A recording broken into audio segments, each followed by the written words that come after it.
Education system in the Eastern Cape has been marred by yet another scandal.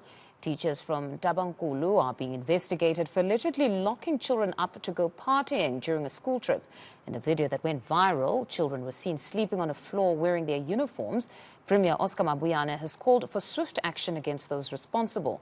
Ronald Masinda is in the province for us and joins us this morning. Ronald, very disturbing, this particular story, that you would have teachers deciding to lock up children. A lot of dangers. Anything could have happened. Just talk to us about the latest insofar as disciplinary measures are concerned.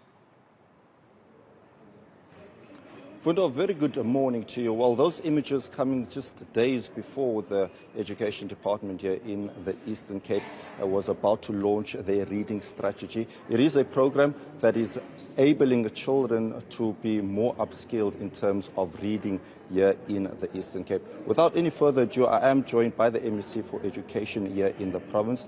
Mr. Gadi, thank you so much for your time. Let's start off with those images that did the rounds on social media where kids were seen laying on the floor. Allegedly, educators left them there. What is the latest investigations, if at all you are investigating this matter? Yes, thanks. We have got that information. It's a school in OR Tambo inland, to be precise, around Ntabankulu, the Tolweni Junior Primary School. We have since sent the investigation team, and they have brought the preliminary report to myself, because I wanted us to deal with that matter as a matter of urgency, because it is one of those issues that makes the public to lose confidence and trust into the public schooling system that we have. We are closing that investigation on Thursday this week.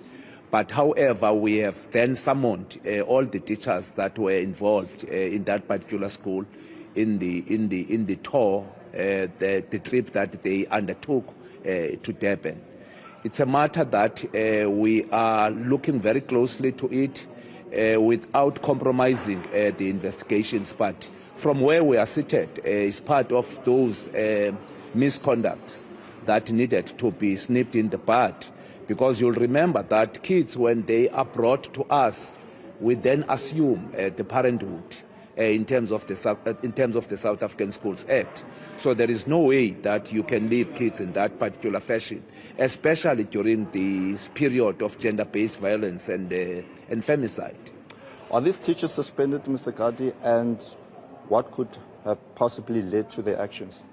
Yes. The Labour Relations Chief Directorate was looking at the possibility of them being suspended, but I then said they must establish what are going to be the implications, because remember, this is an entire institution. It's not individuals that are affected. So we then said to them they must bring that report not later than this Thursday, so that we see whether to take them out, all of them, or to look to the report itself, what are the indications, and how to ensure that whilst we deal with this conduct, we don't then let the kids and the parents into disarray, because schooling must provide, schooling must continue going on, albeit the investigations and also disciplinary processes that have already started. Unfortunately, it points a lot of questions into the behavior of some of the educators here in the Eastern Cape. Earlier this year, there were allegations of a principal who allegedly raped a learner at school. In terms of what has transpired, are educators in the province well equipped to do their jobs? Yes, we have dealt even with that one. It's no longer part of our cohort of teachers now. We have thus strengthened the hand in terms of disciplinary processes, because you'll remember that in many times educators have been escaping with murder on this one. And very funny enough, they came back wanting to be re-employed without them having to undergo a process. So we have dealt with it internally in the department and also in terms of the judiciary.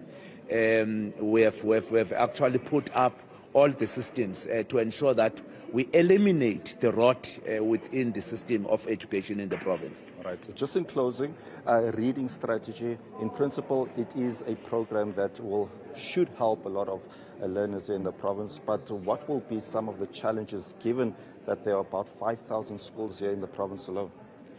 Yes, the reading strategy for reading with meaning and comprehension is gonna have some challenges in the context of ensuring that the infrastructure is up to scratch, and also there is a bit of upping the communication between the SMTs and the chief directorship that deals with curriculum and as well school administration. We are going to ensure that all schools create their reading corners where there are no libraries yet, but those that have got libraries, because in the process of reconstructing the schooling system in the province, they've built a lot of schools with libraries now in the context of measure. So we are going to accelerate a process of ensuring that at least we build a solid, formidable foundation phase learning and teaching program using this particular strategy, but also take it back to communities so that the parents and communities and all other parties are deeply involved in resolving this particular quagmire that we have as a nation. Mr. Gadi, thank you so much for your time. That was the MEC for Education here in the Eastern Cape. Also confirming that the investigation into this particular matter should be concluded later this week. It's back to you. All right, Ronald, we'll leave it there for now. Thank you very much. That's reporter Ronald Masinda.